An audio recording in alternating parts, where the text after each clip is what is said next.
Sometime in the late 16th century, in a provincial court, somewhere in the interior of Castile, a man stood before a judge and made a claim that should have been laughable. He was not wealthy. He held no great estates. He carried no letters patent from a king, no genealogical charts, tracing his descent through generations of titled ancestors. He was, by all visible measures, an ordinary working man, perhaps a blacksmith who had migrated south from the northern mountains, perhaps a shipwright who had followed the timber trade into the heartland, and yet he claimed, with complete legal seriousness, that he was noble, not metaphorically noble, not noble in spirit, but a hidalgo, a member of the legally recognized lesser nobility of Spain, entitled to all the privileges that status conferred. His proof was not a document. It was a birthplace. This was not an isolated incident or an act of individual audacity. Across the 16th, 17th, and 18th centuries, hundreds of men and women from the Basque-speaking regions of northern Spain made precisely this claim in Castilian courts. And the remarkable thing is that the courts accepted it. Judges who would have demanded years of genealogical documentation from a Castilian or Andalusian claimant, who would have scrutinized baptismal records and marriage certificates and witness testimony reaching back generations, routinely granted noble status to Basque migrants on the basis of geographic origin alone. The legal reasoning was stark in its simplicity.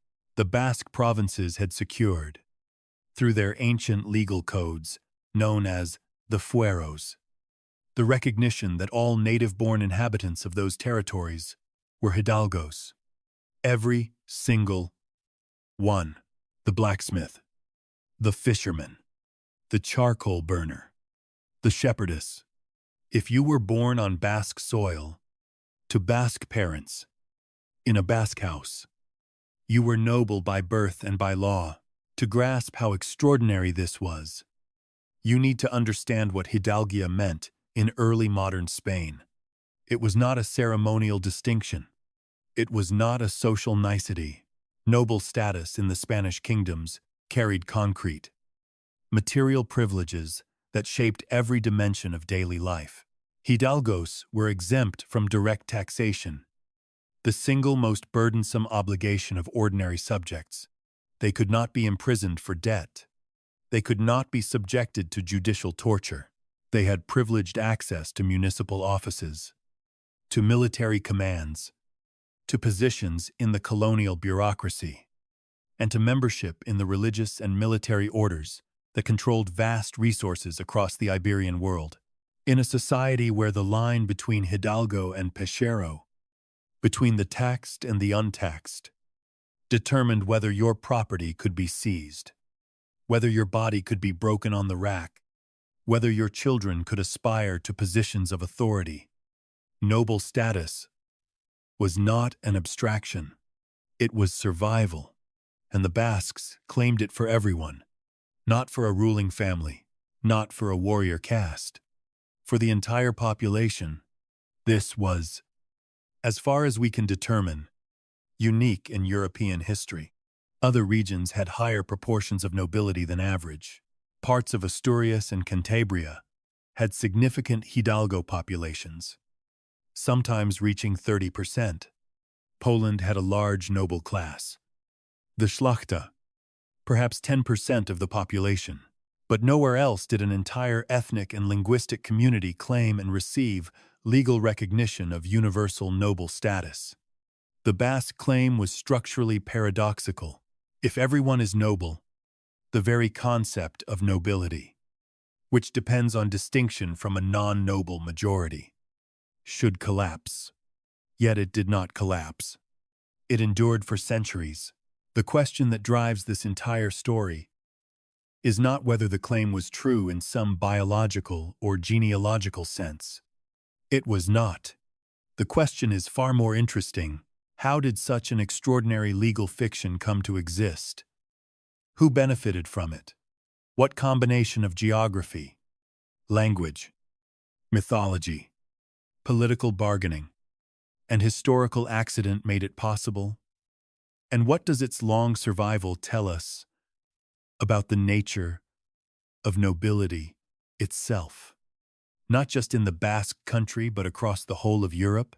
To answer those questions, we need to travel to the mountains of the eastern Atlantic coast, to a landscape of steep green valleys and gray limestone, of scattered farmsteads and a language that sounds like no other on earth. We need to understand the fueros, the legal compacts that governed the relationship between the Basque provinces and the Castilian crown. We need to examine the etxea, the Basque house, which was not merely a building, but a legal person, a vessel of identity that carried noble status across generations. We need to reckon with the limpieza de sangre, the blood purity laws that made genealogical proof a matter of institutional survival and turned the Basque noble claim from a curiosity into a strategic necessity. And we need to follow the claim across oceans, as Basque migrants carried their noble status into the colonial courts of the Americas.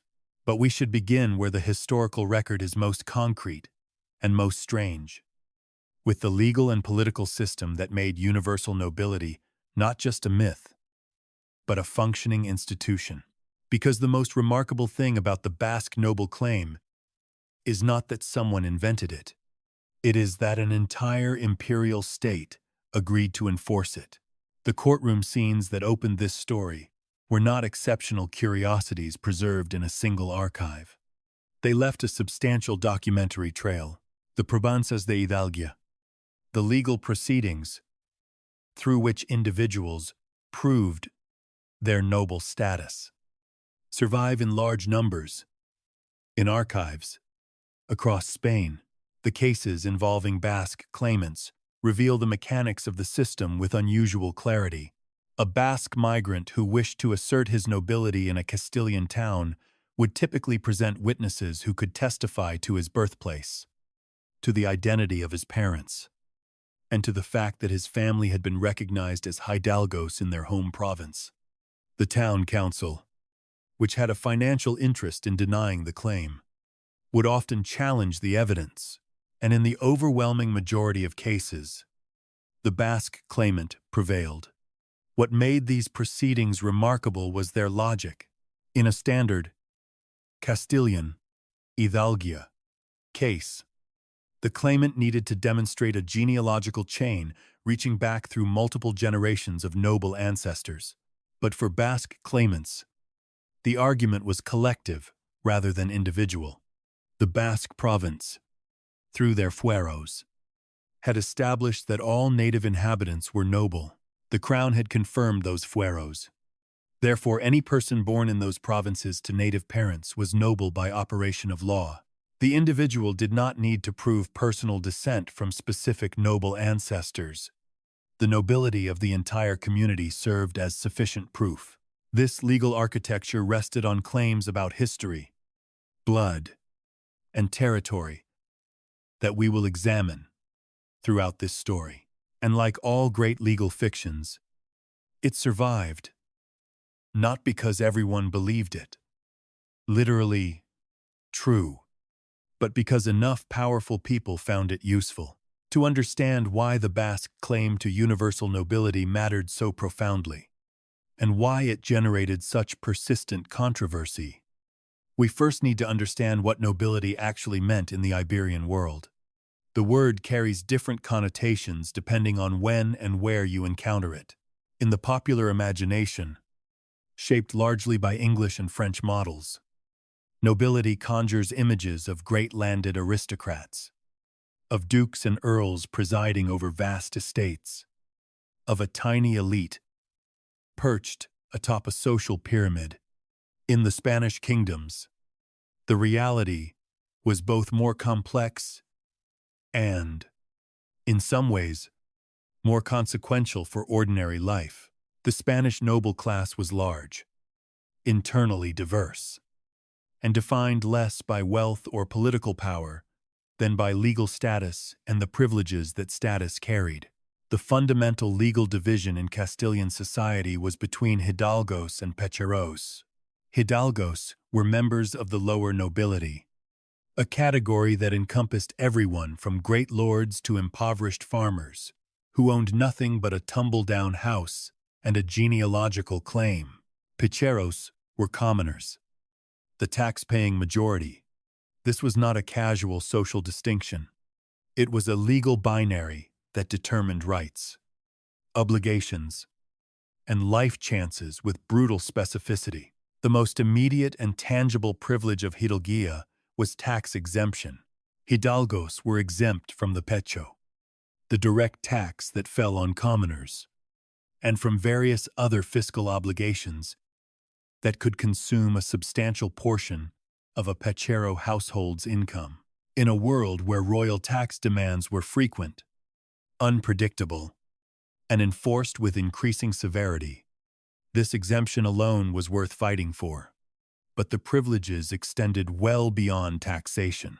Hidalgos enjoyed a distinct legal status in criminal and civil proceedings. They could not be subjected to judicial torture, a right that was far from academic in an era when torture was a routine instrument of investigation. They could not be imprisoned for debt. Their houses could not be seized to billet soldiers. They had preferential access to municipal offices, a crucial advantage in a political system where local government controlled everything from market regulations to land disputes. And in the expanding world of the Spanish Empire, noble status was increasingly a prerequisite for appointment to colonial offices, entry into religious and military orders, and access to the lucrative commercial and administrative positions that the empire generated in ever-growing numbers. The practical consequence of all this was that the line between hidalgo and pechero was not a mere social marker. It was an economic and legal boundary that shaped the trajectory of families across generations. Towns had powerful incentives to classify residents as pecheros, because every hidalgo exempted from taxation increased the burden on everyone else. Individuals had equally powerful incentives to claim hidalguía, even when the claim was dubious, because the alternative was a lifetime of heavier taxes, fewer rights, and diminished prospects. The result was a system in which noble status was constantly contested, constantly litigated, and constantly defended through the elaborate legal machinery of the probanza de hidalguía. What made the Spanish system particularly distinctive in European context was the sheer size of the noble class. Estimates vary, but historians generally agree that by the 16th century, somewhere between 8 and 12% of the Castilian population claimed hidalgo status. In the northern provinces, the proportion was dramatically higher. In parts of Asturias and Cantabria, hidalgo rates may have reached 50% or more, and in the Basque provinces, as we have already noted, the claim was universal. This created a situation that was structurally bizarre by the standards of most European societies, where nobility rarely exceeded 2 or 3% of the population. In northern Spain, you could walk through entire villages where every inhabitant claimed noble blood, where the pechero was the exception rather than the rule. This demographic reality had important consequences for how nobility functioned. In regions where hidalgos were a tiny elite, noble status naturally correlated with wealth, noble, land, and political power. But in northern Spain, where nobility was widespread, the correlation broke down. There were rich hidalgos and desperately poor hidalgos, powerful hidalgos and utterly marginal ones. The impoverished Asturian or Basque hidalgo, shivering in a stone farmhouse with nothing to his name but his genealogy and his tax exemption, became a stock figure in Spanish literature and social commentary. Cervantes played on the type mercilessly. The point is that hidalguía in northern Spain was not primarily about wealth or power. It was about Legal status, and the privileges and protections that legal status provided. This distinction is essential for understanding the Basque claim. When the Basque provinces asserted that all their inhabitants were noble, they were not claiming that every Basque was rich, or powerful, or descended from kings. They were claiming something more specific and, in practical terms, more valuable. They were claiming that every native-born Basque was entitled to the legal immunities and fiscal exemptions of the hidalgo class. This was a collective, fiscal, and legal shield, not a fantasy of aristocratic grandeur, and it was precisely this practical, material dimension that made the claim so fiercely defended by the Basques and so fiercely resented by the Castilian towns that had to absorb the tax shortfall. The blood purity dimension added another layer of complexity that we will explore in detail later. For now, it is enough to note that from the mid-15th century onward, Spanish society was increasingly organized around the concept of limpieza de sangre, the idea that old Christian status, meaning descent from families with no Jewish or Moorish ancestry, was a prerequisite for entry into positions of honor and authority. This created a second axis of distinction that intersected with the hidalgo-pechero divide in complicated ways. You could be a hidalgo with impure blood, in theory, or a pechero with pure blood, but in practice, the two categories became deeply entangled, and the Basque claim to universal nobility became inseparable from a parallel claim to universal blood purity. The Basques were not just all noble, they were all pure, and that double claim, operating simultaneously on two of the most powerful axes of distinction in Spanish society, was the real engine of the system. It gave the Basque noble claim a depth and resilience that a merely fiscal argument could never have achieved. Binding questions of honor, ancestry, religious identity, and legal privilege into a single, mutually reinforcing structure. The Basque country is not a single territory with a single history. It is a constellation of distinct provinces, each with its own legal traditions, its own relationship with the Castilian crown, and its own version of the noble claim. Understanding these distinctions matters because the Basque noble mystery is not a story about a monolithic people making a monolithic assertion. It is a story about specific political communities navigating specific power relationships over centuries, using local law as their primary instrument. The core Basque territories on the Spanish side of the Pyrenees comprised three provinces: Vizcaya, the lordship centered on Bilbao and the iron-rich valleys of the Cantabrian coast, was the most assertive and the most explicit in its claim to universal hidalguía. Guipúzcoa, the coastal province to the east, with its string of fishing and trading ports, developed a parallel but not identical set of legal arguments.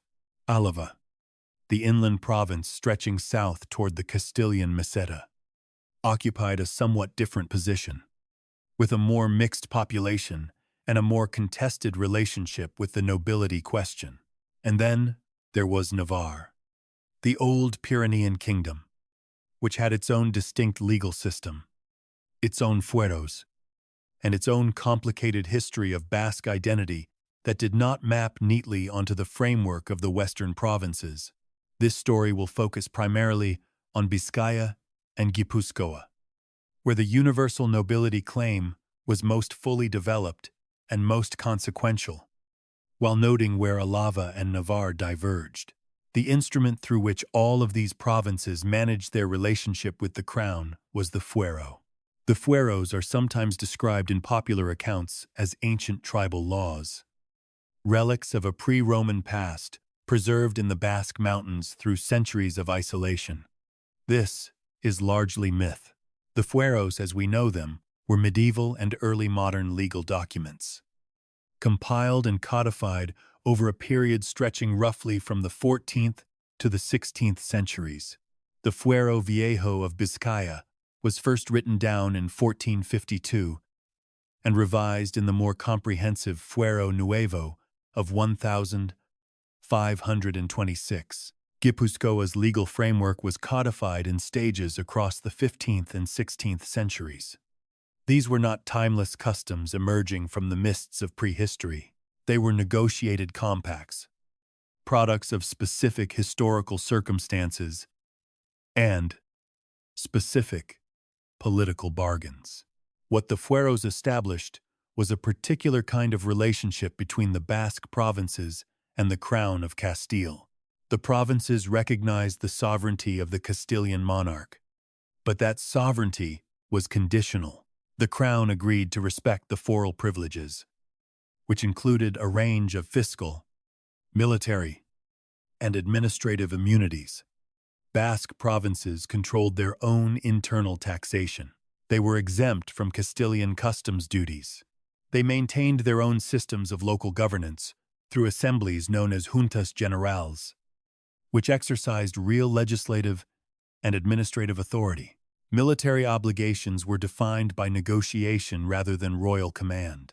The Basques could not be compelled to serve outside their own territory without their consent, and even when they did serve, they served under their own officers and their own terms. This foral system was not unique to the Basques. Other regions of Spain, notably Aragon, Catalonia, and Valencia, maintained their own fueros and their own negotiated relationships with the crown. But the Basque fueros had distinctive features that set them apart, and none was more distinctive than the noble clause, the Fuero Nuevo of Vizcaya, codified in 1526, stated explicitly that all natives of the lordship were hidalgos of known lineage. This was not a claim buried in ambiguous legal language. It was a formal, public declaration, confirmed by the crown and enforceable in courts of law. Gipuzkoa achieved a similar recognition through a series of royal confirmations across the 16th century. The mechanism differed slightly between provinces. The precise legal formulations varied, but the result was the same. The fueros transformed a regional social convention into a binding legal principle with imperial force. The political dynamics behind this arrangement deserve careful attention because they reveal the fueros as something more sophisticated than mere tradition. The Basque provinces were strategically valuable to the Castilian crown in ways that gave them substantial bargaining power. Vizcaya was the center of Iberian iron production, and iron was the material foundation of military power in the early modern world.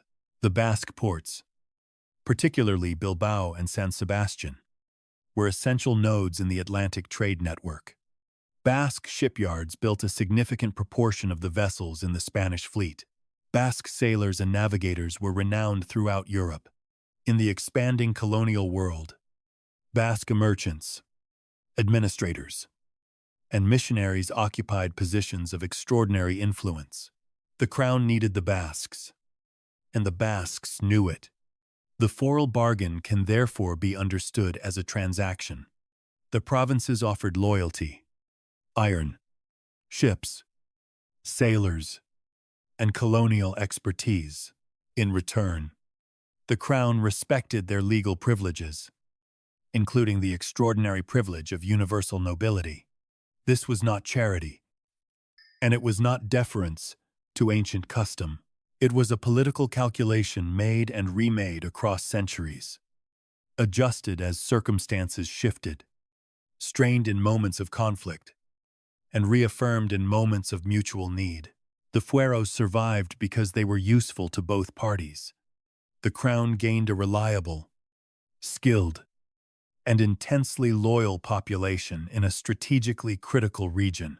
The Basque provinces gained a legal framework that protected their fiscal autonomy, their internal self-governance, and the noble status of their inhabitants. But the fueros also created tensions that would recur throughout this story. Castilian towns resented the arrival of Basque migrants who claimed tax exemptions that local hidalgos had earned through generations of documented genealogy. Royal officials periodically chafed at the restrictions the fueros placed on their authority.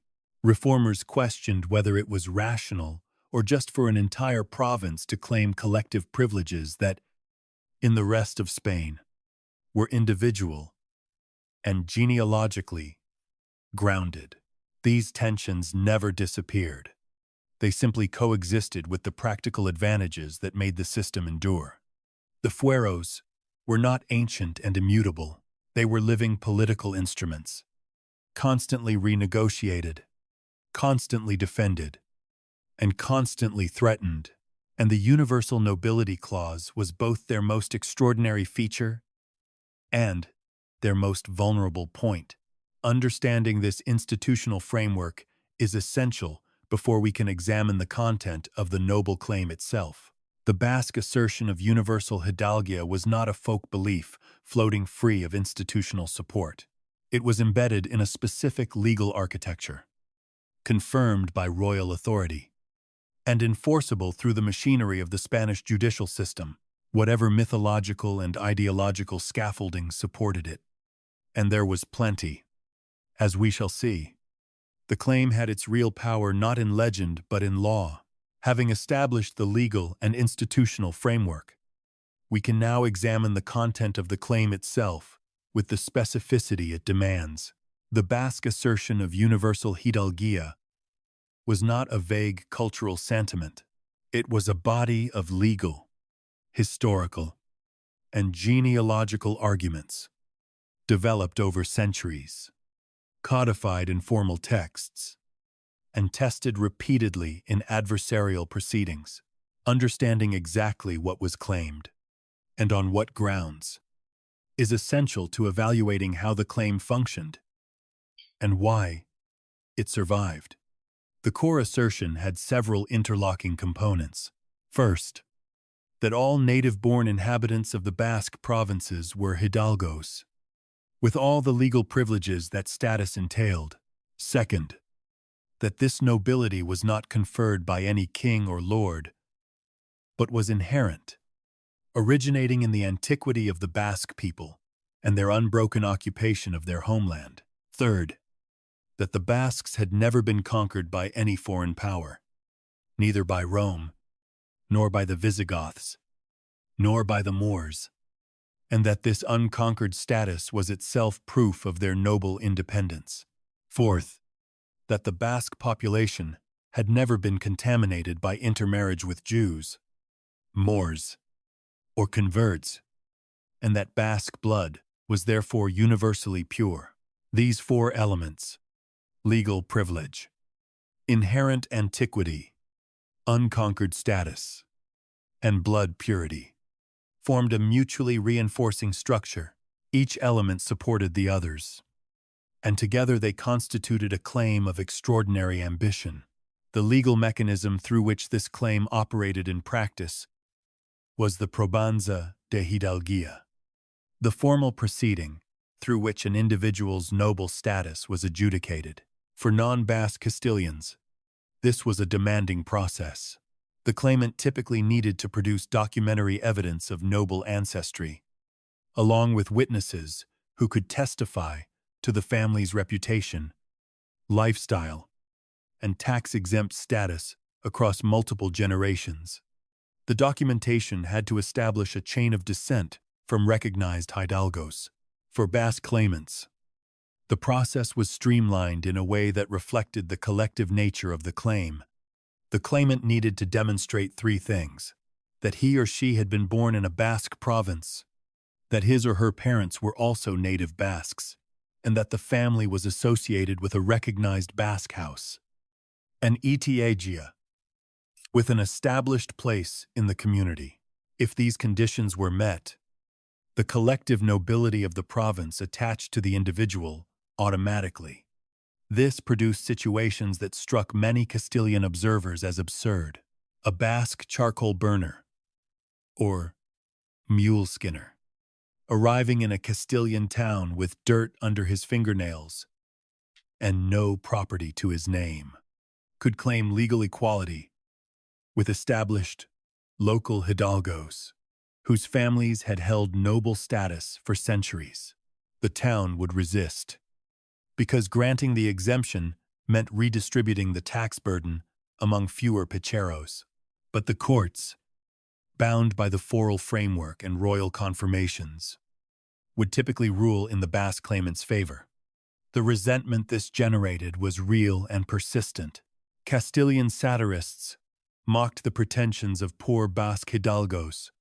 Town councils lobbied for restrictions on Basque migration, but the legal architecture held. It is important to distinguish between the evidential layers supporting the claim. The legal framework itself, the fueros, and their royal confirmations, belongs to the established historical record. These documents survive and can be read, dated, and contextualized. The procedural records of the probanzas also survive, providing concrete evidence of how the system operated. This is solid ground. The historical arguments that underwrote the framework, particularly the claims of unconquered status and unbroken antiquity, occupy more contested terrain. The Basque country was indeed only lightly Romanized compared to the rest of Iberia. The Arab and Berber conquests of the 8th century did not penetrate deeply into the highlands. The Basque language did survive when every other pre-Roman language in Western Europe disappeared, indicating remarkable cultural continuity. But other elements of the supporting narrative were genealogical fiction. The claim that the Basques descended from Tubal, grandson of Noah, was standard early modern pseudo-genealogy, shared in various forms with other Iberian regions. The claim that Basque territory had never been subject to foreign rule was an overstatement that required minimizing substantial evidence of Roman military presence, Visigothic authority, and Frankish incursions, and the claim of universal blood purity was implausible on its face. No population in Iberia, which had experienced centuries of cultural exchange and intermarriage among Christian, Jewish, and Muslim communities, could plausibly claim absolute genealogical purity. The strength of the Basque claim lay not in the literal truth of any single component, but in the integrated coherence of the whole. Each element reinforced the others in a way that made the total structure difficult to dismantle. If you accepted the antiquity of the Basque people, the unconquered narrative became plausible. If you accepted the unconquered narrative, the blood purity claim gained credibility. If you accepted blood purity, the noble status seemed natural and deserved. And if you accepted the noble status, it confirmed the exceptional character of the Basque people that made the antiquity claim seem reasonable in the first place. This circular logic was not a weakness. It was a design feature. It meant that challenging any single element required challenging the entire edifice, which in turn meant challenging the fueros themselves and the political settlement they represented. There was also a pragmatic dimension to the claim that should not be overlooked. Universal hidalguía meant that no individual Basque needed to undergo the expensive, time-consuming, and potentially humiliating process of individual genealogical proof that was required of Castilian hidalgos. The claim functioned as a collective labor-saving device, a shared credential that any member of the community could deploy without needing to build a personal case from scratch. This was particularly valuable for Basque migrants, who moved in large numbers to Castilian cities, Atlantic ports, and eventually the Americas. Carrying a collective noble credential rather than an individual one gave Basque migrants a competitive advantage in the scramble for positions, privileges, and tax exemptions that defined early modern Spanish society. The claim also served an internal function within Basque society that is sometimes overlooked. By declaring all inhabitants noble, the fueros effectively prevented the emergence of a sharp internal hierarchy between Basque nobles and Basque commoners. This did not mean that Basque society was egalitarian in any modern sense. Significant differences of wealth, power, and influence existed among Basque families. The owners of great houses, the Jontsoc, wielded considerably more power than smallholders or landless laborers. But the universal noble framework meant that these differences operated within a system where no Basque was formally degraded to petero status. Everyone shared the same legal floor, even if they stood at very different heights above it. This internal cohesion was itself a political resource, one that helped the Basque provinces present a unified front in negotiations with the crown and resist external attempts to divide their population into competing interest groups. If the fueros were the legal instrument of Basque universal nobility, the etxea was its physical and social embodiment. The Basque house was not simply a dwelling, it was the fundamental unit of social organization, the anchor of identity, the vessel through which noble status was transmitted, and the concrete object that connected the abstract legal claim to the landscape. To understand how universal nobility functioned in daily life, we need to understand the etxea, because it was through the house, rather than through the individual or the bloodline, that the system operated. The word etxea means simply house in Euskara, but its social and legal significance extended far beyond architecture. In the Basque provinces, the house was a named entity with a continuous identity that persisted across generations, regardless of the individuals who inhabited it. People did not give their names to their houses. Houses gave their names to their people. A Basque individual was identified not primarily by a surname in the modern sense, but by the name of the house from which they came. To be from Exeberia or Goicoetexia was to be identified with a specific stone structure in a specific valley, rooted in a specific piece of land, with a specific history and a specific position in the community. This was not metaphor. It was administrative and legal reality. Baptismal records, tax rolls, and court proceedings identified individuals by their house names. The house was the unit of civic participation, of tax assessment, and of noble recognition. The legal consequences of this house-centered system were profound. Noble status in the Basque provinces attached not to individuals as biological beings, but to houses as social and legal institutions. A house that was recognized as a solar conocido, a known ancestral seat, conferred noble status on its inhabitants. When a person left their house to migrate to another province, they carried with them the noble status associated with that house, which they proved by establishing their connection to it through testimony and documentation.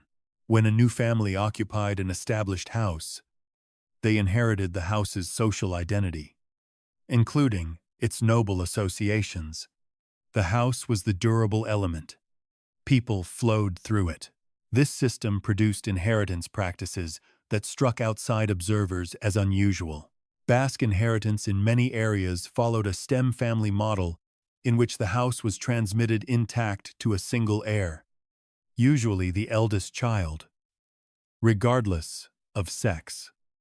Though practices varied by province and period, the chosen heir would remain in the house, marry someone from outside, and continue the household line.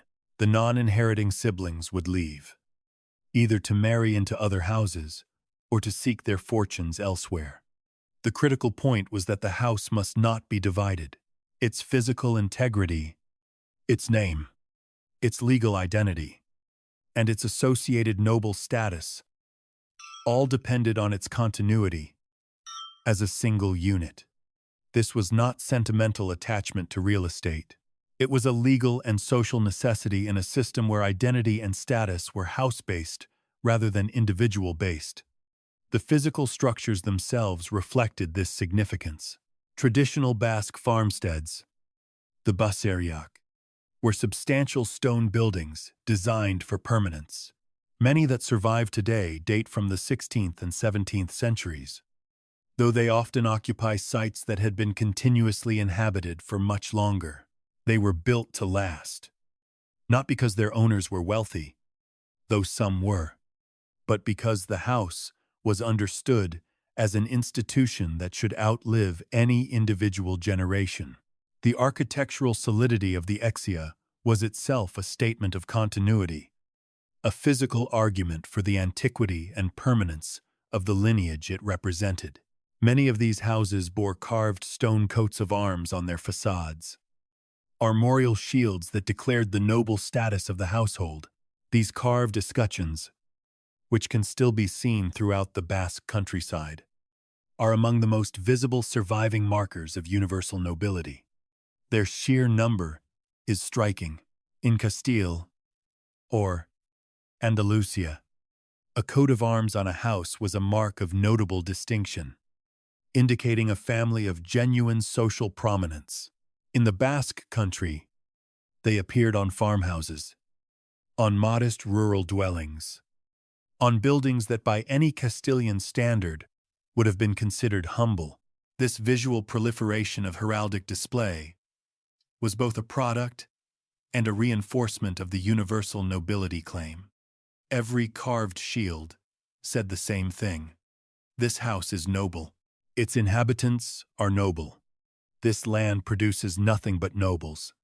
The exea also functioned as the institutional mechanism for inclusion and exclusion belonging to the Basque community, and therefore to the noble community, was defined through house membership. Outsiders who married into a Basque house and took up residence could, over time, be incorporated into the system. Their children, born in the house and raised in the community, would be recognized as native Basques with full noble status. Conversely, Basques who left the provinces and lost their connection to a specific house faced the gradual erosion of their claim. Though the system was flexible enough to accommodate migrants who maintained documentary evidence of their house of origin, the house was the gateway, the mechanism through which the boundary between insider and outsider was managed. This house-based system also helps explain something that otherwise seems paradoxical about Basque society, namely the coexistence of universal noble status with real and substantial inequalities of wealth and power. The Basque provinces were not egalitarian communities of identical smallholders. Some houses were vastly more powerful and prosperous than others. The great houses of the parientes mayores, the senior lineages that had dominated Basque politics during the violent factional conflicts of the 15th century, wielded influence far beyond that of ordinary farmsteads. But within the legal framework, all houses were noble. The poorest farmstead and the grandest manor shared the same formal status. The hierarchy was one of wealth and influence, not of legal caste. This arrangement served the interests of the broader community by maintaining the collective claim while allowing practical power to concentrate where economic and political circumstances directed it. The etxea was thus more than a cultural curiosity. It was the load-bearing structure of the entire universal nobility system. Without the house as a mediating institution, the claim would have lacked a concrete mechanism of operation. Individuals are born, migrate, marry, and die. Bloodlines are difficult to trace and easy to falsify. But a stone house, standing in a named valley, with a carved coat of arms above its door and a place in the communal memory of the village, provided a stable, visible, and verifiable anchor for noble identity. The genius of the Basque system was precisely this fusion of legal abstraction and material reality. The claim was written in law and written in stone simultaneously. And it was this dual inscription that gave it such remarkable durability. Every great legal claim requires a narrative foundation, a story about why the claim is just and how it came to be. The Basque claim to universal nobility was no exception. Behind the legal mechanisms of the fueros and the social architecture of the etxea lay a rich body of origin mythology that provided the historical justification for the entire system. These myths were not incidental to the claim. They were structurally essential to it, and they demand careful examination because they reveal both the ambitions and the vulnerabilities of the Basque noble argument. The most important origin myth, the one that appeared repeatedly in Basque apologetic literature from the 15th through the 18th centuries, was the story of Tubal. According to this narrative, the Basques descended from Tubal, a grandson of Noah, through the line of Japheth, who supposedly traveled to Iberia after the biblical flood and settled in the mountains of the north. Tubal was identified as the first inhabitant of Spain, the patriarch from whom all true Iberians descended, and the Basques, by virtue of their language and their mountain homeland, were presented as his most direct and least corrupted descendants. This genealogy placed the Basques at the very root of Iberian civilization, prior to the Celts, prior to the Romans, prior to every other population that had subsequently arrived and mingled with later waves of migration. The Tubal narrative was not unique to the Basques. Versions of it appeared in Castilian, Catalan, and Portuguese historiography as well. But the Basques claimed a special and preeminent connection to this patriarchal figure. This belongs firmly in the category of legend and genealogical speculation. There is no historical evidence for the existence of Tubal as a historical person, and the narrative derives entirely from creative interpretation of the Table of Nations in the Book of Genesis, a text that served as the basis for much medieval and early modern genealogical fantasy across Europe. The Tubal story was not a Basque folk tradition of great antiquity. It was a learned construction, produced by educated Basque clerics and jurists who were working within the conventions of biblical genealogy that dominated European historical thinking. Methods. Its function was political rather than historical. By anchoring Basque origins in the deepest possible antiquity, the Tubal narrative supported the claim that the Basques predated all other Iberian peoples and therefore held a prior and superior claim to the land and to the purity of its original inhabitants. The second major component of the origin mythology was the claim of unconquered status. This argument held that the Basque homeland had never been subjugated by any foreign conqueror. The Romans had not conquered the Basques. The Visigoths had not conquered the Basques. And, most critically, the Moors had not conquered the Basques. This last point was of enormous importance in the context of Spanish blood purity ideology, because Moorish conquest was associated with the possibility of intermarriage and genealogical contamination. If the Basque country had never fallen under Moorish rule, the argument ran, then its population could not have been tainted by Moorish or Jewish blood. The unconquered claim had a more complicated relationship with historical evidence than the Tubal genealogy. There was a genuine kernel of truth in it. The Basque highlands were indeed less thoroughly subjugated by Rome than most of the Iberian Peninsula. Roman administrative and cultural penetration was lighter in the mountainous north than in the urbanized south and east. The Arab and Berber conquests of the early 8th century did not establish lasting control over the Basque highlands, though they certainly reached into the fringes of Basque territory, and Basque populations were certainly affected by the political upheaval. The Basque country was never part of Al-Andalus in the way that Cordoba or Seville were. To that extent, the unconquered claim had a basis in documented historical reality, but the claim, as deployed in the nobility argument, went far beyond what the evidence supported. It transformed a relative degree of autonomy and resistance into an absolute and unbroken independence. It required ignoring or minimizing the substantial evidence of Roman military operations in Basque territory, the incorporation of Basque communities into Roman administrative structures, the Visigothic political authority that was exercised, however unevenly, across the northern provinces, and the complex and shifting alliances between Basque leaders and both Christian and Muslim powers during the medieval period. The unconquered myth was not a lie. It was an exaggeration, a selective reading of a complicated historical record, polished into a clean narrative that served a specific political purpose. The third element of the mythological framework was the linguistic argument, which we will examine in more detail in the next section.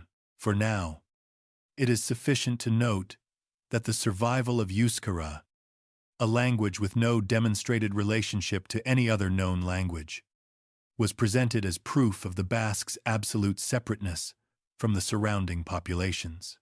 If the language had survived when every other pre-Roman language in Western Europe had been replaced by Latin derivatives, the argument ran, then the people who spoke it must have maintained an equally unbroken biological and cultural continuity. This was a logical leap of considerable proportions, but it was rhetorically powerful. What is most important to understand about these origin myths is not whether any individual element was true or false, but how they functioned together as a system. The Tubal genealogy established antiquity.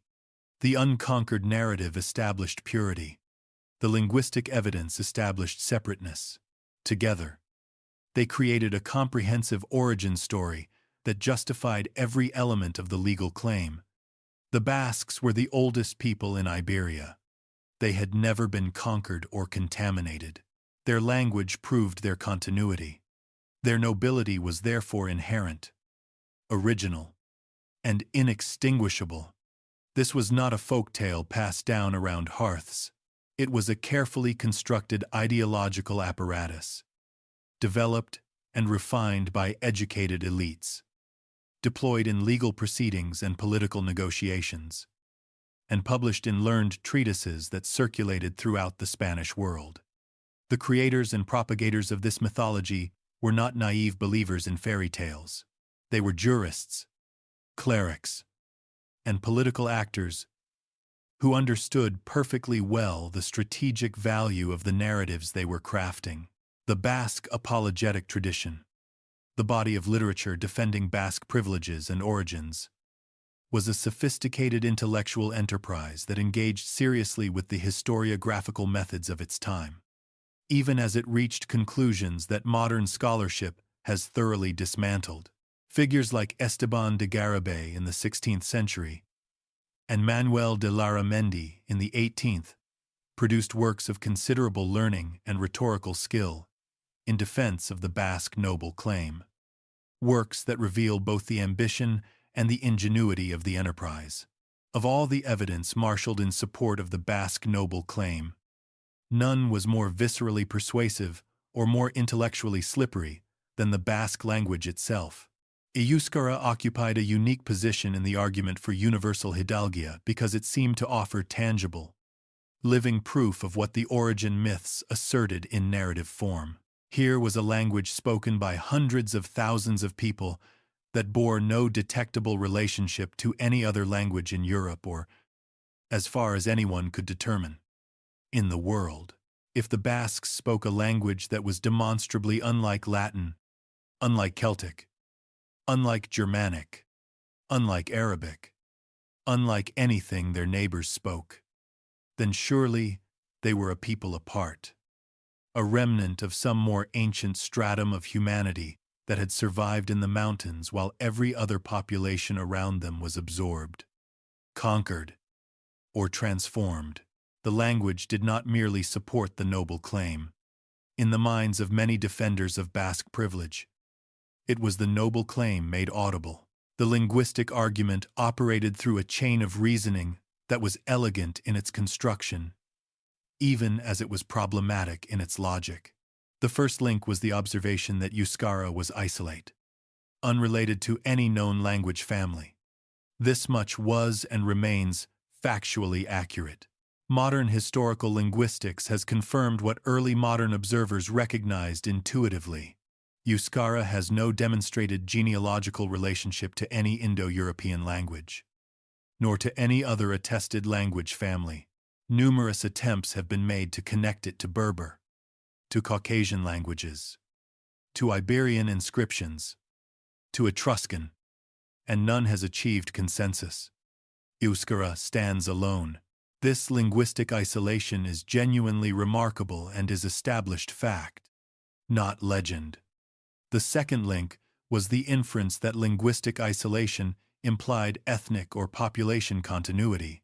If the Basques still spoke a pre-Indo-European language, while everyone around them had adopted languages derived from Latin, then the Basque population must have remained genetically and culturally intact since before the Indo-European expansions, since before the arrival of the Celts, since before Rome.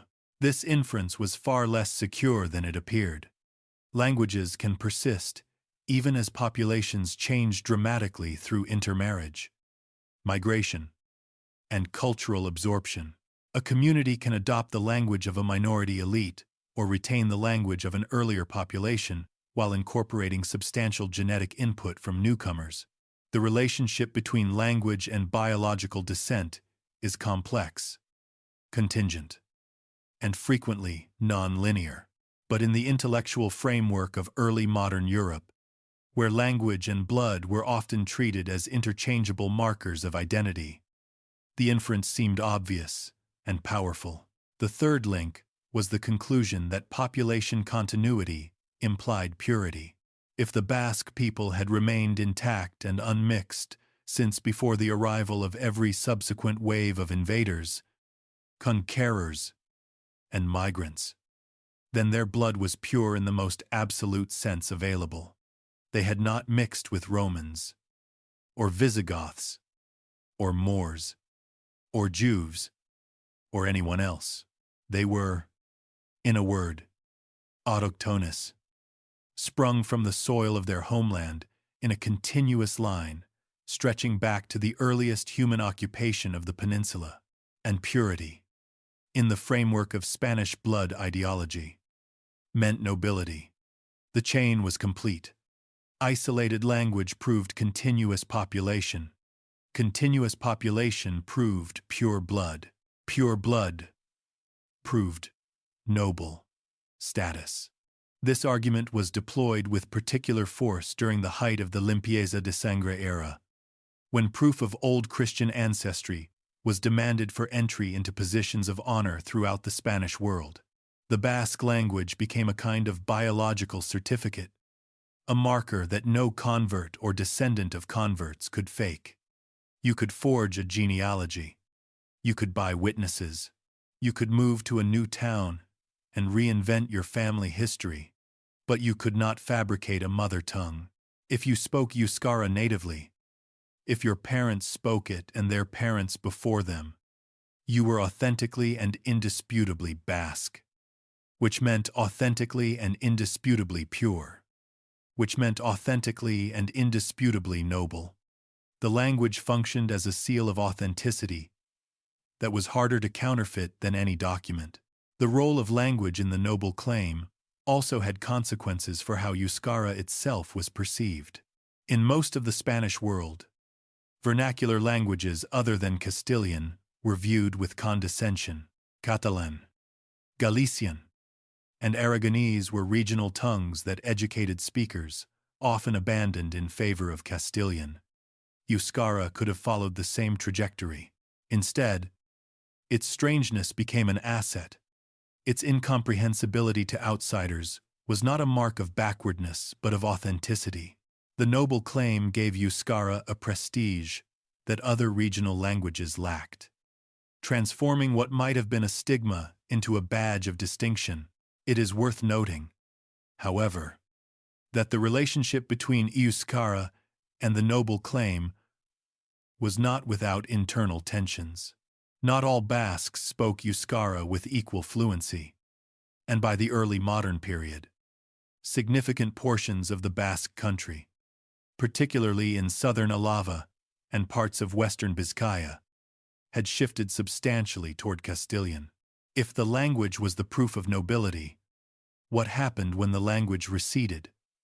The answer, in practice, was that the legal framework was flexible enough to accommodate this contradiction. Noble status attached to birthplace and house membership, not to linguistic competence. A Basque family that had spoken Castilian for generations could still claim hidalgo through their geographic origin and their connection to a specific etxea. The linguistic argument was a supporting pillar of the ideological structure, not its sole foundation. But it remained the most rhetorically powerful element of the case because it appealed to something that seemed objective and unchallengeable. Modern scholarship has substantially complicated the linguistic picture without diminishing the genuine mystery. Genetic studies have shown that the Basque population, while displaying some distinctive signatures, is not dramatically different from surrounding populations in the way the purity narrative would require. The Basques are not a biologically separate race. They are a European population that retained a pre-Indo-European language while adopting many of the same cultural and genetic inputs as their neighbors. The linguistic survival of Euskara is remarkable, but it does not carry the biological implications that early modern theorists attributed to it. The language is genuinely ancient and isolated, but the people who speak it are not an unchanged remnant of the Paleolithic.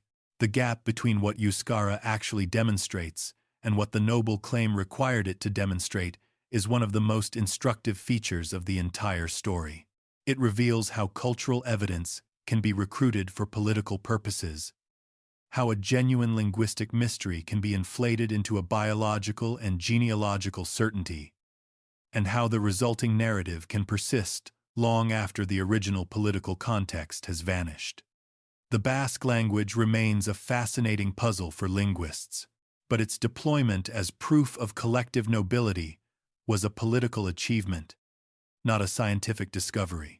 There is a temptation to treat the Basque claim to universal nobility as a self-contained regional peculiarity, a strange custom preserved in isolated mountains. This would be a serious misunderstanding. The claim existed within, and was profoundly shaped by, one of the most powerful and destructive ideological forces in early modern Spanish history: the obsession with blood purity, the limpieza de sangre statute, which spread through Spanish institutions from the mid-15th century onward, transformed the Basque noble claim from a local legal tradition into an indispensable survival mechanism.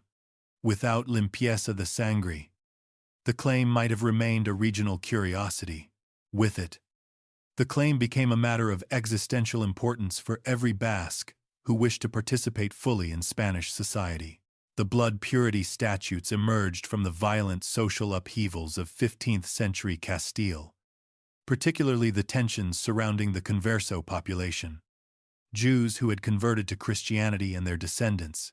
Conversion should have resolved the question of religious difference, and for a time, it did. Many converso families achieved positions of great prominence in the church, the government, and the professions, but a backlash developed, driven by a toxic combination of economic resentment, religious suspicion, and ethnic hostility. The argument crystallized around a devastating proposition: that conversion could cleanse the soul, but not the blood. Jewish ancestry was indelible, a permanent stain that no sacrament could erase. The descendants of converts, no matter how devout, no matter how many generations had passed since the original conversion, carried the taint of their origins in their veins. The first major blood purity statute was adopted by the Cathedral Chapter of Toledo in 1449. Barring descendants of Jews from holding ecclesiastical offices. Over the following century, similar statutes spread to cathedral chapters, religious orders, military orders, universities, guilds, municipal governments, and eventually to the colonial bureaucracy of the Spanish Empire. By the 16th century, limpieza de sangre had become a pervasive requirement for access to almost any position of honor, authority, or institutional prestige in the Spanish world. To obtain a position, you needed to prove not just your personal faith and character, but the ancestry of your grandparents and great-grandparents, demonstrating through witness testimony and documentary evidence that no ancestor had been Jewish or Muslim. The practical consequences were enormous. The limpieza system created an industry of genealogical investigation, a culture of surveillance and denunciation, and a pervasive climate of anxiety around questions of ancestry. Families that had lived as Christians for generations could be destroyed by the revelation, real or fabricated, of a Jewish ancestor several generations back. The system was arbitrary, cruel, and frequently corrupt. Witnesses could be bribed or intimidated. Genealogies could be forged or suppressed. Communities traded accusations as weapons in personal and political feuds. The entire apparatus generated a level of social paranoia that is difficult to overstate. It was within this environment that the Basque claim to universal nobility acquired its most powerful strategic function. The Basque argument was not merely that all Basques were noble, it was that all Basques were pure. The two claims were fused into a single assertion. Because the Basque country had never been conquered by Moors, and because no Jews had ever settled in the Basque highlands, the Basque population was entirely free of the ancestral contamination that the limpieza statutes were designed to detect. A Basque origin was therefore not just a claim to tax exemption, it was a claim to genealogical immunity, a preemptive defense against any possible accusation of impure blood. This made the Basque claim enormously valuable in the competitive, anxious social world of early modern Spain. A Basque migrant seeking entry to a military order, a cathedral chapter, or a colonial posting carried with him a collective certification of blood purity that no individual from Castile, Andalusia, or any other region could match. The Castilian applicant had to undergo a specific, personal investigation of his ancestry, an investigation that was expensive, time-consuming, and always carried the risk of uncovering some inconvenient connection. The Basque applicant could short-circuit the process by invoking the collective purity of his homeland. This was an extraordinary competitive advantage, and it helps explain why Basque migrants were disproportionately represented in precisely those institutions where blood purity was most rigorously enforced. The relationship between the noble claim and the blood purity system was mutually reinforcing. The limpieza statutes created the demand for proof of purity. The Basque claim supplied it in collective form, and the success of Basque applicants in purity-dependent institutions further reinforced the credibility of the claim itself. Because if institutions that investigated ancestry with obsessive thoroughness accepted Basque origins as proof of purity, then the claim must be well-founded. Each successful application became evidence for the next one. The system fed on itself. It is important to note that the historical claim underlying this argument, that no Jews or Moors had ever lived in the Basque country, was significantly more plausible than many of the other elements of the Basque noble mythology. The Jewish communities of medieval Spain were concentrated overwhelmingly in the cities and towns of Castile, Aragon, Catalonia, and Andalusia. The rural, mountainous, and linguistically isolated Basque provinces were not attractive settings for communities whose economic activities depended on urban commercial networks. There is relatively little documentary evidence of significant Jewish populations in the core Basque provinces. Though some Jewish presence in border areas and urban centers is attested, the claim of absolute purity was an exaggeration. But it was a smaller exaggeration than the Tubal genealogy, or the unconquered myth. It was close enough to the truth to be defensible. The fusion of nobility and blood purity in the Basque claim also had darker implications that deserve acknowledgement. By defining themselves collectively as pure, the Basques were implicitly defining others as impure. The universal noble claim, for all its apparent egalitarianism within the Basque community, was built on an exclusionary logic that divided humanity into clean and contaminated lineages. This logic was entirely consistent with the broader ideology of limpieza de sangre, which was one of the most destructive manifestations of ethnic and religious prejudice in European history. The Basque claim cannot be separated from this context. It was not an innocent assertion of regional pride. It was a strategic deployment of the same categories of blood and contamination that were being used to persecute and exclude Converso and Morisco communities throughout the Spanish world. The most puzzling aspect of the Basque noble claim, from the perspective of an outsider encountering it for the first time, is not that the Basques made it. Bold claims are cheap. The puzzle is that the Spanish crown accepted it, confirmed it repeatedly, and enforced it through the machinery of royal justice for centuries. Monarchs who jealously guarded their prerogative to bestow and revoke noble titles, who built elaborate bureaucracies to regulate access to privileges, who fought constant fiscal battles to expand the tax base and limit exemptions, apparently agreed that an entire region of their kingdom was populated exclusively by nobles. Why would any rational sovereign accept such an arrangement? The answer lies not in credulity or indifference, but in calculation. The Basque provinces offered the crown a package of strategic assets that few other regions could match. And the foral privileges, including universal nobility, were the price of securing those assets. The bargain was implicit, renegotiated in practice with each generation, and sustained by mutual interest rather than mutual affection. Both sides understood the terms, even if neither stated them openly in such transactional language. The first and perhaps most critical asset was iron. The Basque country, particularly Vizcaya, was the principal source of iron in the Iberian Peninsula, and iron was the indispensable material of early modern warfare and construction. Basque mines produced the ore. Basque forges processed it. Basque merchants traded it. The iron industry was not a peripheral economic activity. It was the metallurgical foundation of Spanish military power. And the crown could not afford to antagonize the population that controlled it.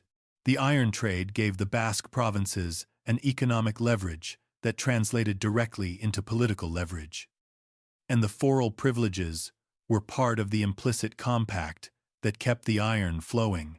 The second asset was maritime capability. The Basque coast produced sailors, navigators, and shipbuilders of exceptional skill. Basque shipyards, particularly those around Bilbao, constructed a significant share of the vessels that made up the Spanish fleet. Basque sailors manned those vessels in proportions far exceeding their share of the total population. Basque navigators explored coastlines from Newfoundland to the Philippines, in an age when naval power was the prerequisite for empire. The Basques were not a peripheral population. They were a maritime workforce of irreplaceable value. The crown needed their ships and their seamanship, and the foral privileges were part of what kept them loyal and cooperative. The third asset was colonial expertise. From the earliest decades of the Spanish colonial enterprise, Basques were disproportionately represented in the administrative, commercial, and ecclesiastical structures of the empire. Basque merchants dominated the iron trade to the Americas. Basque administrators served in colonial governments from Mexico to Peru. The Real Compañía Guipuzcoana de Caracas, founded in 1728, held a monopoly on the cacao trade with Venezuela and was a Basque-dominated enterprise of enormous commercial significance. Basque Jesuits were prominent in the missionary networks that extended Spanish influence into the most remote corners of the Americas and the Pacific. This colonial presence was not accidental. It was facilitated by the network effects of Basque solidarity, the mutual assistance that Basque migrants provided to one another in distant postings, and by the competitive advantage that collective, noble, and pure blood status conferred in the institutions of colonial governance. The fourth asset was military reliability. The Basque provinces provided loyal and effective soldiers for the crown's armies, and their strategic position on the French border made their loyalty particularly important. The Basques were not merely subjects who happened to be useful. They were a militarily competent population, occupying a critically important frontier zone. Alienating them would have created a security problem that no monarch could afford. The foral privileges, by ensuring Basque loyalty and cooperation, functioned as a cost-effective alternative to maintaining a permanent military occupation of the northern frontier. In exchange for all of this, the crown confirmed the fueros, respected the fiscal autonomy of the Basque provinces, and accepted the legal fiction of universal nobility. The cost to the crown was relatively modest. The Basque provinces were small in population compared to the total population of the Spanish kingdoms. The tax revenue foregone by accepting universal hidalguía was a fraction of what would have been generated by reclassifying Basque inhabitants as pecheros, and the political cost of challenging the fueros, which would have provoked fierce resistance in a strategically vital region, far outweighed the fiscal benefit of extracting additional revenue. The crown was making a rational calculation, not a concession based on sentiment or ignorance. This does not mean the relationship was free of friction. It was not. Royal officials periodically tested the boundaries of the foral arrangement, seeking to extend Castilian jurisdiction or extract contributions beyond what the fueros permitted. The Basque provinces responded with vigorous legal resistance and, en occasion, with the threat or reality of unrest. The balance was maintained not by goodwill, but by the mutual awareness that disruption would be costly to both sides. The crown could not easily replace the iron, the ships, the sailors, and the colonial administrators that the Basque provinces provided. The Basque provinces could not easily survive without the crown's confirmation of their privileges and the access to imperial markets and offices that the relationship provided. The result was a durable but not immutable arrangement, a political compact that lasted, in broad terms, from the medieval period until the 19th century. It was not a contract in the formal legal sense, but it functioned as one, with both parties understanding their obligations and their interests. The universal nobility of the Basques was the most visible and most symbolically charged element of this compact, but it was inseparable from the broader package of foral privileges that defined the Basque position within the Spanish monarchy. The crown did not accept Basque nobility because it believed in Tubal or in unconquered mountains. It accepted Basque nobility because the Basques delivered iron, ships, soldiers, and colonial expertise, and because the cost of challenging the claim was higher than the cost of confirming it. This pragmatic foundation is essential to understanding why the claim lasted as long as it did and why, when the strategic calculation finally shifted in the 19th century, the entire edifice came under threat, with a speed that surprised those who had assumed the fueros were eternal. No legal fiction, however well constructed, and however useful to those who maintain it, survives without being tested. The Basque claim to universal nobility was challenged repeatedly throughout its long history, and those challenges reveal as much about the system as its successes do. The moments of friction, the courtroom battles, the political confrontations, and the internal contradictions illuminate the actual mechanics of the claim in ways that the smooth narrative of foral confirmation cannot. The most frequent and most revealing challenges came not from the crown but from Castilian towns. When Basque migrants arrived in a Castilian municipality and claimed hidalgo status, the immediate losers were the existing pechero residents, who saw their individual tax burdens increase with every new exemption granted. Town councils had strong fiscal incentives to resist Basque claims, and they did so with considerable energy and legal ingenuity. The pattern recurred across centuries and across dozens of municipalities. A Basque newcomer would petition for recognition as a hidalgo. The town council would contest the claim, questioning the authenticity of the claimant's Basque origin, the legitimacy of the collective noble privilege, or the applicability of foral rights outside the Basque provinces. The case would go to court, typically to the Real Chancelleria of Valladolid, the highest appellate court in Castile, for hidalguía cases, and in the overwhelming majority of cases, the Basque claimant would win. The Valladolid records are among the most important sources for understanding how the system actually functioned. They show that the courts took the Basque noble claims seriously as a matter of established law. Judges did not treat it as a legal anomaly to be overcome, but as a recognized principle to be applied. The key question in most cases was not whether Basques were noble in general, but whether the specific claimant was genuinely Basque. This meant that the adversarial proceedings focused on questions of birthplace, parentage, and house membership, rather than on the validity of the collective principle. The town council's lawyers would attempt to show that the claimant was not truly from a Basque province, or that his parents were not native Basques, or that he could not demonstrate a connection to a recognized etxea. If they failed on these factual questions, the legal principle kicked in automatically. But there were also more fundamental challenges to the claim itself. Arguments that questioned not the identity of the individual claimant, but the legitimacy of universal nobility as a legal concept.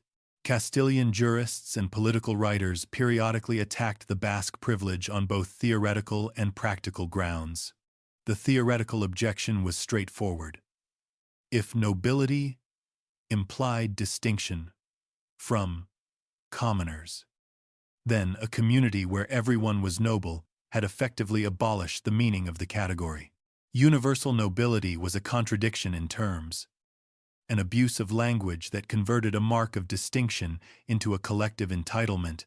This objection had logical force, but it never gained sufficient political traction to override the practical arrangements that sustained the system. The practical objections were more pointed. Critics argued that Basque universal nobility was economically destructive because it removed a significant population from the tax rolls and shifted the burden onto Castilian commoners.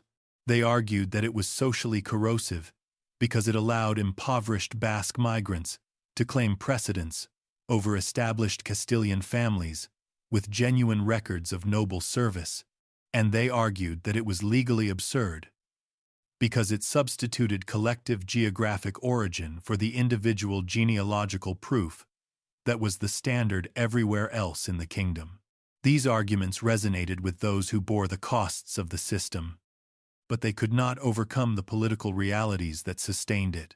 The internal contradictions of the Basque system were in some ways more revealing than the external challenges. Universal nobility was supposed to mean that all Basques were equal in status, but Basque society was not in any meaningful sense egalitarian.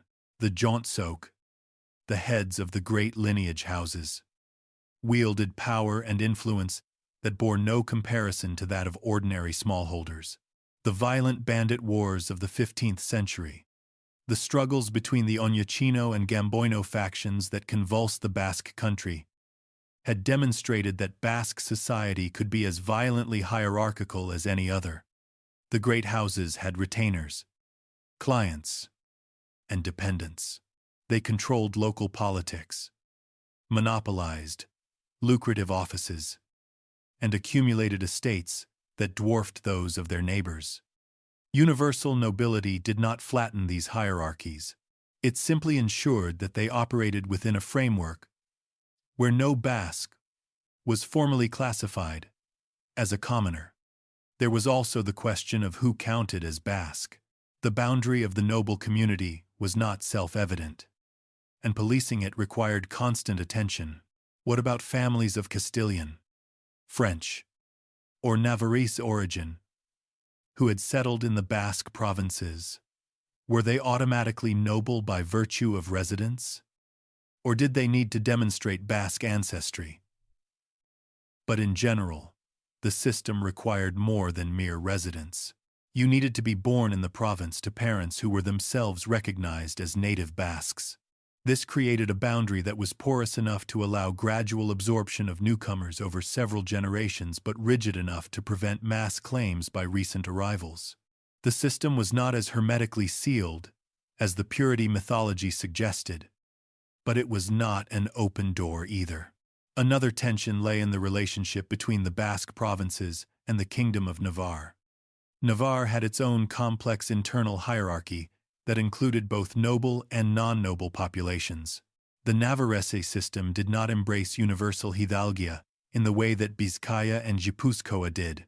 Navarrese Basques existed in a different legal framework, one that shared cultural and linguistic features with the western provinces, but diverged significantly in its legal treatment of nobility. This created complications when Navarrese Basques migrated to Castile and attempted to invoke the same collective noble privilege that their Vizcayan and Guipuzcoan counterparts enjoyed. The distinction was a reminder that the Basque noble claim was not a natural expression of ethnic identity, but a product of specific institutional histories that varied from province to province. Perhaps the most telling indication of the claim's constructed nature was the fact that it had to be maintained through constant institutional effort. The fueros required periodic reconfirmation. The probanza system required ongoing engagement with the Castilian courts. The ideological arguments required continuous elaboration and defense against skeptics. Universal nobility was not a passive inheritance that could be taken for granted. It was an active political project that demanded vigilance, resources, and strategic thinking from the Basque communities that benefited from it. The claim survived not because it was self-evidently true, but because it was continuously defended by people who understood its value and were willing to invest in its preservation. The Basque noble claim was not confined to the valleys and courtrooms of the Iberian Peninsula. It traveled across the Atlantic, embedded in the bodies and legal identities of thousands of Basque migrants who participated in the construction of the Spanish colonial empire. In the Americas, the claim acquired new dimensions and new strategic value, functioning as a passport to positions of authority and commercial advantage. In a colonial system where blood, lineage, and legal status determined access to power with even greater rigidity than in the metropole, the colonial extension of Basque universal nobility is among the most revealing chapters of the story because it demonstrates how a regional legal fiction could operate on a global scale. Basque migration to the Americas began early and never stopped. From the 16th century onward, men and women from Vizcaya, Guipúzcoa, and Navarre crossed the Atlantic in numbers that were disproportionate to the size of their homeland. They were drawn by the same forces that attracted other Iberian migrants: the prospect of land, wealth, and social advancement in a vast and incompletely conquered territory. But they carried with them advantages that most other migrants lacked. Their collective noble status and their collective blood purity gave them preferential access to the institutions that controlled colonial life.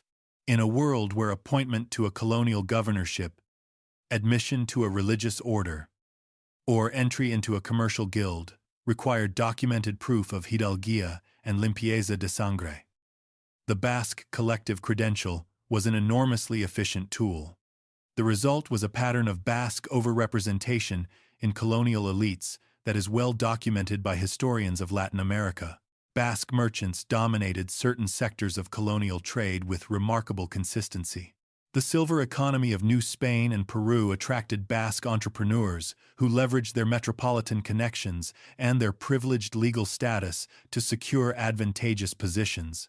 Basque family networks operated across the Atlantic, connecting commercial houses in Bilbao and San Sebastian with partners and agents in Mexico City, Lima, Potosi, and Havana. These networks were not merely ethnic solidarity. They were institutional structures, facilitated by the shared legal advantages that Basque origin conferred. The most spectacular manifestation of Basque commercial power in the colonies was the Real Compañía Guipuzcoana de Caracas. Established in 1728 under royal charter, the Caracas Company held a monopoly on the cacao trade with Venezuela and became one of the most important commercial enterprises in the 18th century Spanish Empire. It was a Guipuzcoan venture from its inception, funded by Basque capital, managed by Basque directors, and staffed largely by Basque agents and employees. The company's operations reveal the extent to which Basque networks could mobilize collective identity for commercial advantage. The monopoly itself was a royal grant, obtained through the political influence that Basque elites wielded at the Bourbon court, and sustained by the ongoing reciprocal relationship between the Basque provinces and the crown. But Basque colonial influence extended far beyond commerce. Basque clergy were prominent in the missionary orders, particularly the Jesuits, and played significant roles in the evangelization and cultural transformation of indigenous populations across the Americas and the Philippines. Basque administrators served in colonial governments at every level, from viceroys to local magistrates. Basque soldiers garrisoned frontier posts and fought in colonial campaigns. The cumulative effect was a Basque presence in the colonial system that was visible, influential, and self-reinforcing. Success bred more success, as established Basque colonists facilitated the arrival and advancement of new migrants from the homeland. The colonial environment also exposed some of the tensions inherent in the Basque claim. In the Americas, the question of blood purity intersected with new categories of racial distinction that did not exist in the peninsula. The Sistema de Castas, the elaborate racial classification scheme that organized colonial society, created hierarchies based on degrees of European, indigenous, and African ancestry.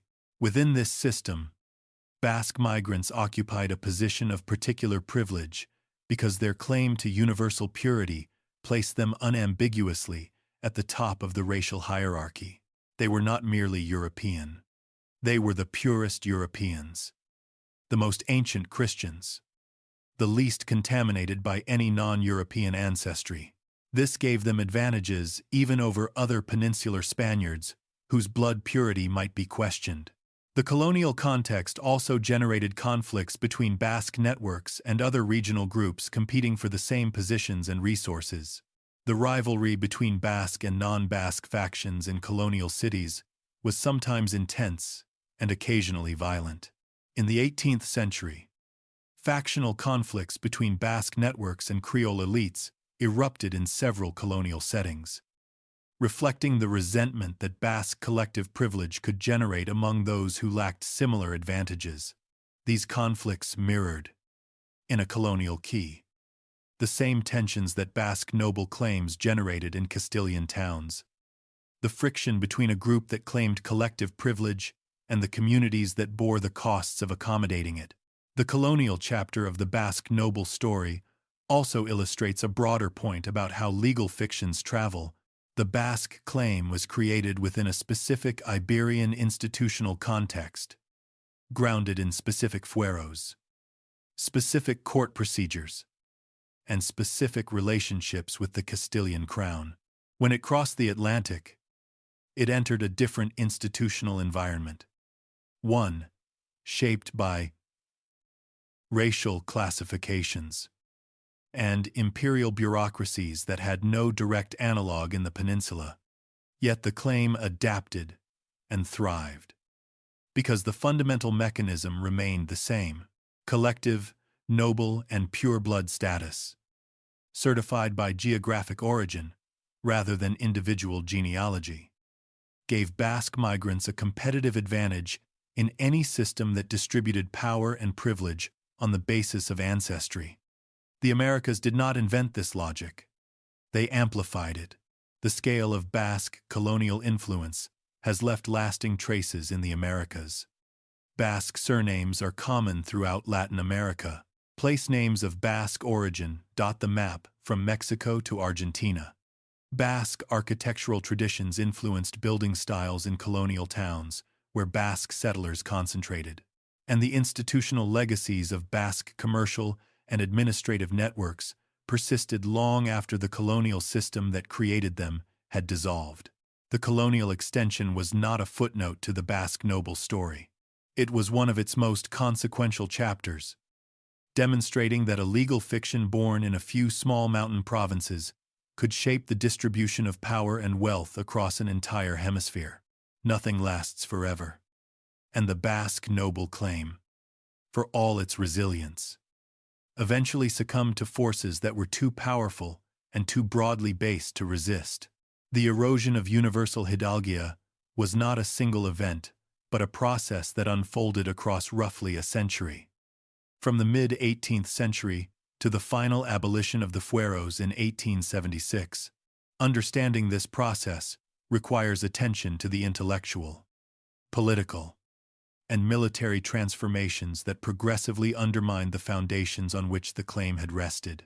The first sustained challenge came from the Enlightenment.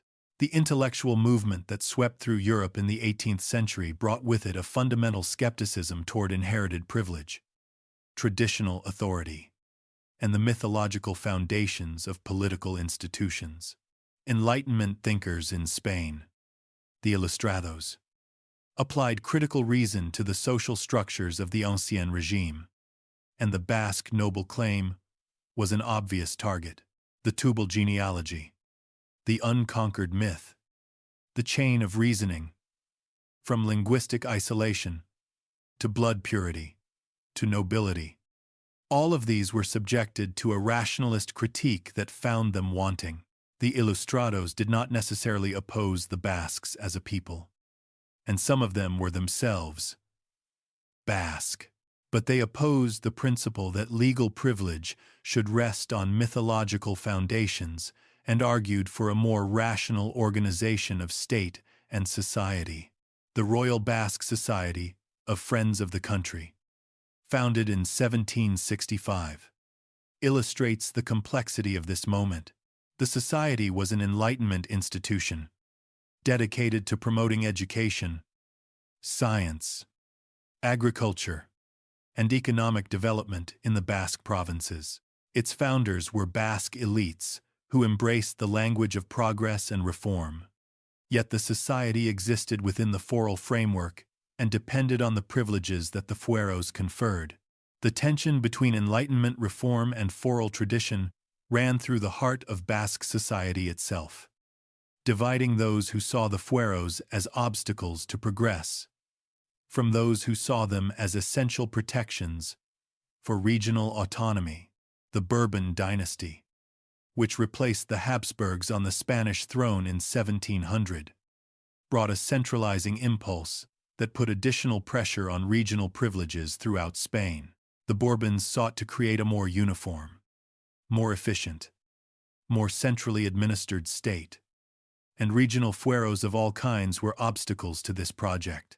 The fueros of Aragon, Catalonia, and Valencia were effectively abolished by the Nueva Planta decrees of the early 18th century, issued as punishment for those regions' support of the rival Habsburg claimant during the War of the Spanish Succession.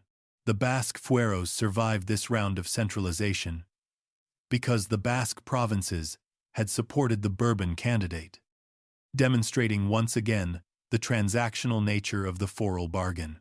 But the precedent of abolition had been established, and the Basque provinces knew that their privileges were no longer beyond question. The Napoleonic invasion of 1808 delivered a more traumatic shock.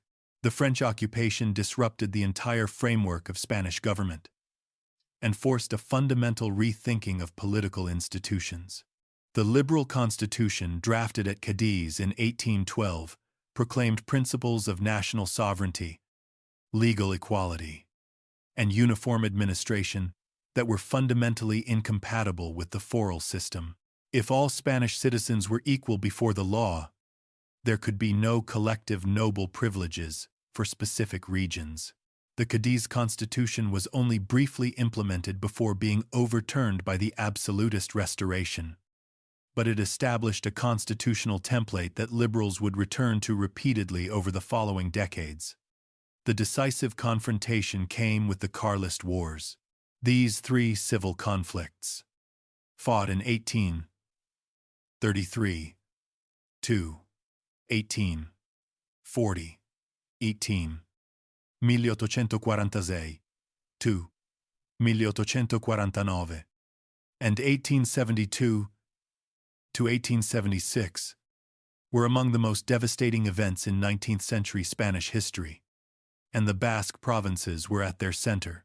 The Carlist cause, which supported the absolutist pretender Don Carlos and his successors against the liberal monarchy, drew particularly strong support from the Basque country, where defense of the fueros was intertwined with defense of traditional religion and traditional social order.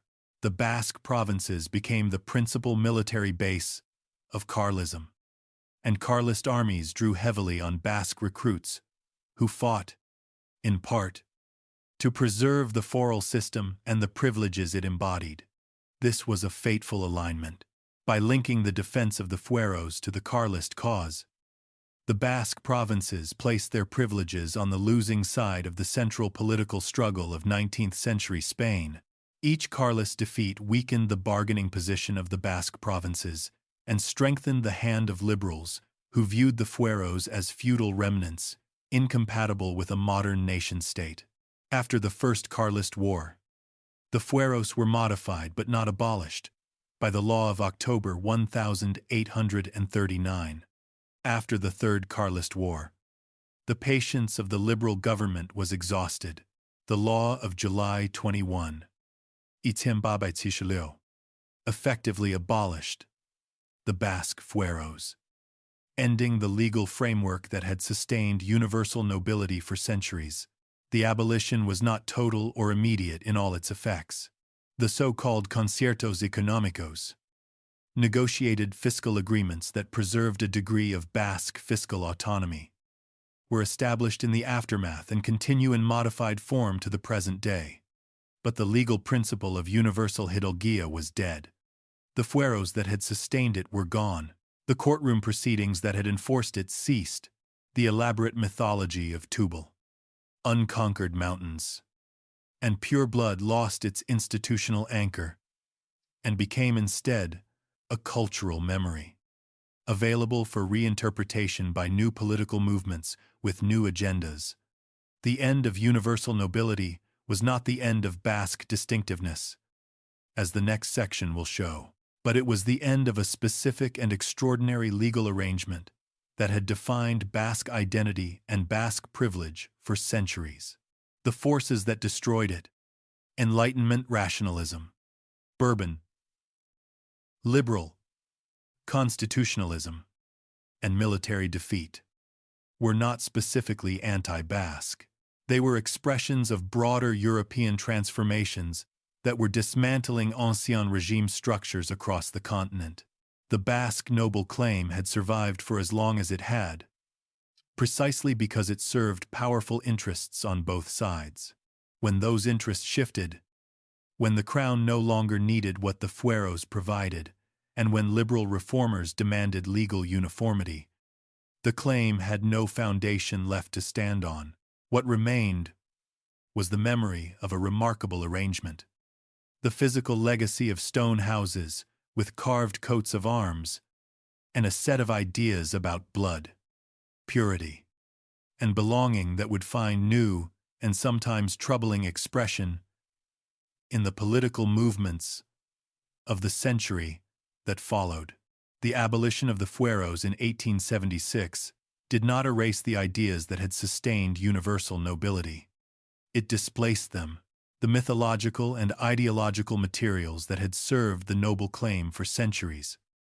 The emphasis on Basque antiquity, blood purity, linguistic uniqueness, and unconquered independence were picked up, reshaped, and redeployed by a new political movement that emerged in the final decades of the 19th century. Basque nationalism. The relationship between the old noble claim and modern Basque nationalism is one of the most complex and consequential legacies of the story we have been tracing, and it demands careful handling because it involves sensitive questions about ethnicity, exclusion, and the political uses of historical mythology. The founder of Basque nationalism, as an organized political movement, was Sabino Arana Goiri. Born in 1865, Bilbao, the industrial capital of Vizcaya, Arana grew up in a family that had supported the Carlist cause and mourned the loss of the fueros. He came of age in a Basque country that was undergoing rapid industrialization, a transformation that was drawing large numbers of Spanish-speaking workers from other regions of Spain into the Basque provinces, particularly into the mining and industrial zones around Bilbao. Arana perceived this immigration as a mortal threat to Basque identity, and the political ideology he constructed in response drew heavily on the materials of the old noble claim while adapting them to the vocabulary and concerns of late 19th century nationalism. The parallels between the old noble mythology and Arana's nationalist ideology are striking and deliberate. The noble claim had rested on assertions of Basque racial purity, autochthonous origins, and fundamental difference from the surrounding Spanish population.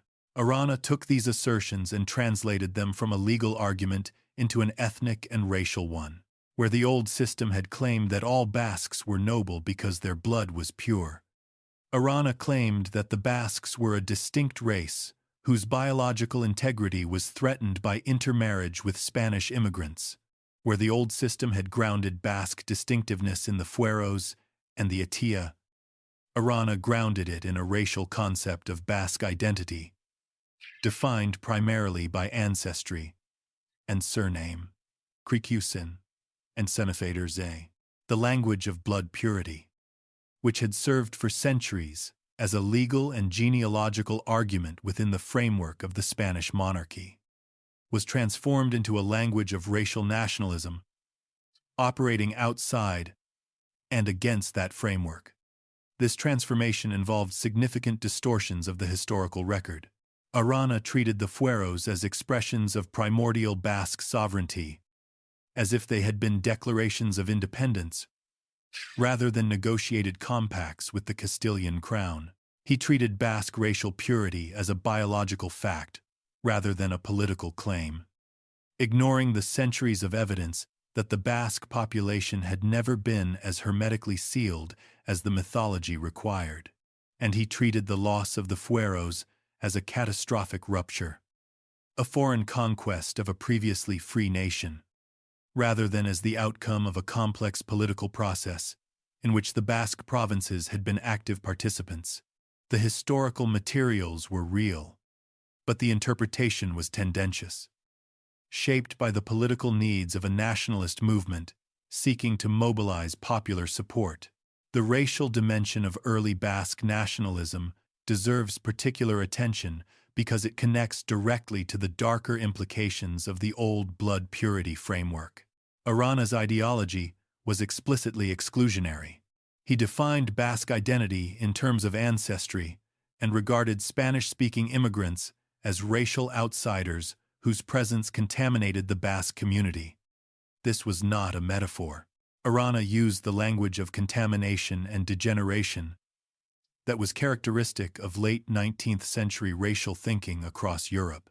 The old limpieza, the sangre, logic, which had defined purity in terms of Christian genealogy and had excluded Jews and Moors, was repurposed as a secular racial ideology that defined purity in terms of Basque genealogy and excluded Spaniards. The categories had changed, but the underlying structure of inclusion and exclusion remained recognizable. It would be unfair and inaccurate, however, to reduce the entire tradition of Basque nationalism to Arana's racial ideology. The movement evolved substantially over the course of the 20th century, and later currents of Basque nationalism moved away from the racial essentialism of the founding generation. The emphasis shifted from blood to language, from racial purity to cultural identity, from biological exclusion to political self-determination. Modern Basque nationalism, in its mainstream democratic forms, defines Basque identity primarily through linguistic and cultural participation rather than through ancestry. A person who learns Euskara, integrates into Basque cultural life, and identifies with the Basque community can be accepted as Basque regardless of genealogical background. This is a fundamental departure from the logic of the old noble claim and from the racial nationalism of Arana. Even if continuities of rhetoric and sentiment remain, the relationship between the old noble claim and contemporary Basque identity is therefore one of selective inheritance rather than direct transmission. Certain elements of the old mythology have been retained and adapted. The emphasis on Basque antiquity, on linguistic uniqueness, on the special character of Basque culture. These themes persist in modern Basque self-understanding, though they are typically expressed in cultural rather than biological terms. Other elements have been abandoned or actively rejected. The blood purity framework, the genealogical exclusivism, the racial essentialism. These are largely repudiated by mainstream Basque political and intellectual culture, even as they continue to surface in fringe contexts. The physical legacy of universal nobility also persists in the landscape. The stone houses with their carved coats of arms still stand throughout the Basque countryside. Silent monuments to a legal system that once made every inhabitant noble. These houses are now heritage objects, preserved and admired for their architectural beauty and their historical significance. But they are no longer functioning legal institutions. The etxea no longer confers noble status on its inhabitants. The coat of arms above the door is a relic, not a credential. The transformation from living legal institution to cultural artifact is itself a kind of historical statement, a measure of the distance between the world that produced universal nobility. The Basque case also continues to generate scholarly interest as a comparative case study in how societies construct and maintain categories of belonging and exclusion. Historians, anthropologists, linguists, and political scientists return to the Basque noble claim because it offers an unusually well-documented example of how mythology, law, language, and material culture can interact to create and sustain a collective identity claim of extraordinary durability. The Basque case is not unique in kind. Every society constructs its own categories of inclusion and exclusion, but it is unique in degree and in the specificity of the legal machinery through which the construction operated. We began with a paradox. An entire population claimed noble status, and a great empire agreed. The paradox remains after we have traced the claim through its legal foundations, its mythological supports, its material embodiment in stone houses, its deployment against the pressures of blood purity ideology, its transactional relationship with the crown, its extension across the Atlantic, its erosion under the forces of modernity, and its afterlife in nationalist politics. The paradox remains because it was never resolved. It was simply overtaken by events. The fueros were abolished.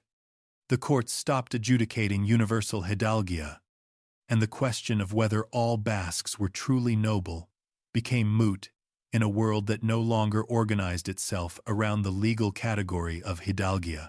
But the question underneath the paradox is not moot, and it is worth articulating clearly as we bring this story to its close. The question is not whether the Basque noble claim was true. It was not true in any biological, genealogical, or historical sense that would satisfy modern standards of evidence.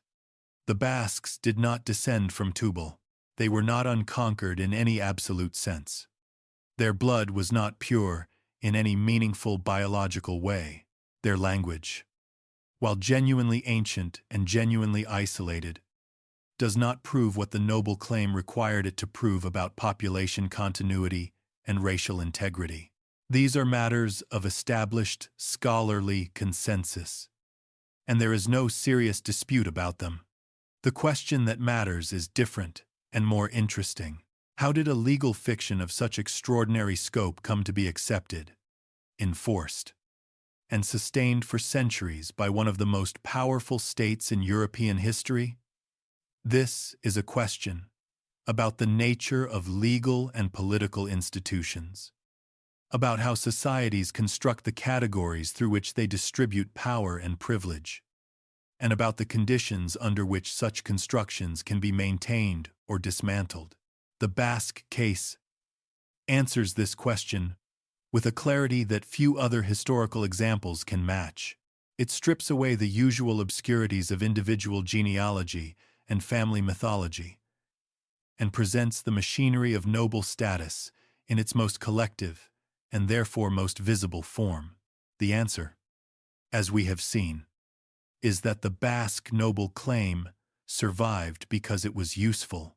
It was useful to the Basques, who gained tax exemptions, legal protections, institutional access, and collective immunity from the destructive machinery of blood purity investigation.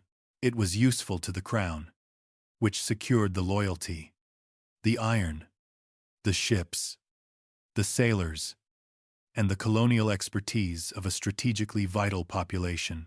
It was useful to the colonial system, which needed reliable administrators and merchants with unimpeachable genealogical credentials. And it was useful to the broader Spanish social order, which could point to the Basque example as proof that the categories of nobility and purity were natural and self-evident, rather than politically constructed.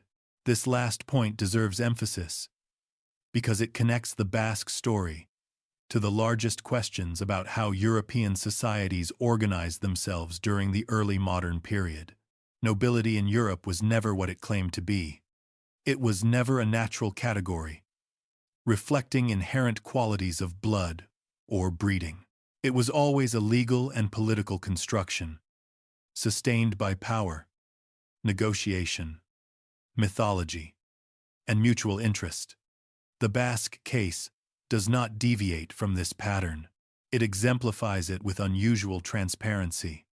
Most European noble systems obscured their constructed nature behind layers of tradition, genealogy, and ideological mystification.